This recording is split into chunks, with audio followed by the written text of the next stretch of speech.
Let's go to the view from high above the rally in Chicago that was organized by Reverend Jesse Jackson's Rainbow Push Coalition outside the Dirksen Federal Building there. And now we want to go ahead and show you the scenes from the West Coast. This is video right here coming into us from Los Angeles. People dressing up in white T-shirts, carrying banners under the trees outside the federal courthouse in downtown L.A., bowing their heads as local pastors led them in prayer.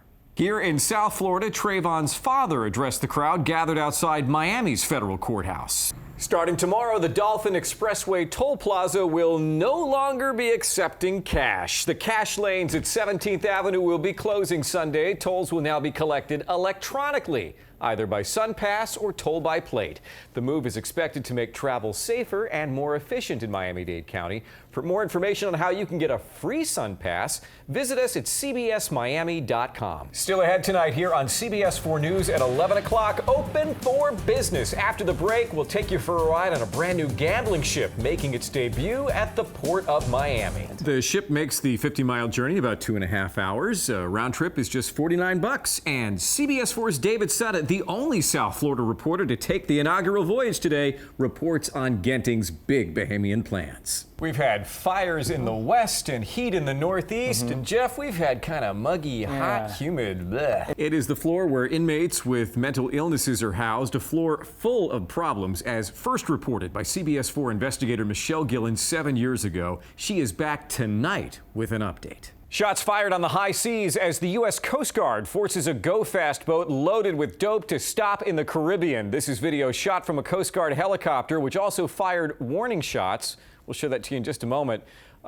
Before taking out the Go-Fast's engine with a single shot, 2,300 pounds of cocaine were intercepted from that boat. We're told it was heading to Puerto Rico from South America. The value of the drugs is estimated to be about $35 million, and the Coast Guard says it's proof that the smugglers are trying new routes to get their drugs into the country. We go to some breaking news coming into us right now from Europe. Video from Giglio, Italy. That's the Costa Concordia disaster. You'll recall the word just coming into us from a court in Rome is that 5 people today were convicted of multiple manslaughter and causing personal injury in that deadly wreck of the Costa Concordia off the coast of Italy last year.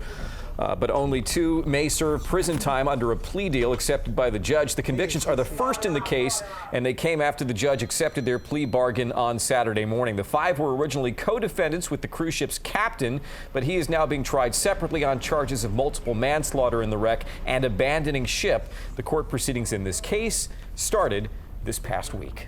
Tonight, as Colombia celebrates 20 de Julio, its Independence Day, comes news a former U.S. soldier has been kidnapped by rebels in the south of the country. The FARC says they have captured an American by the name of Kevin Scott Satay, and this kidnapping happened last month. But word of the kidnapping was not made public until last night by the rebels, who say they are willing to release him to advance peace talks with the Colombian government. The FARC claims that Satay was working as an American mercenary in Colombia. Satay is reported to be a veteran who served recently in Afghanistan and did anti-mine and explosives work for the U.S. Navy until March of this year.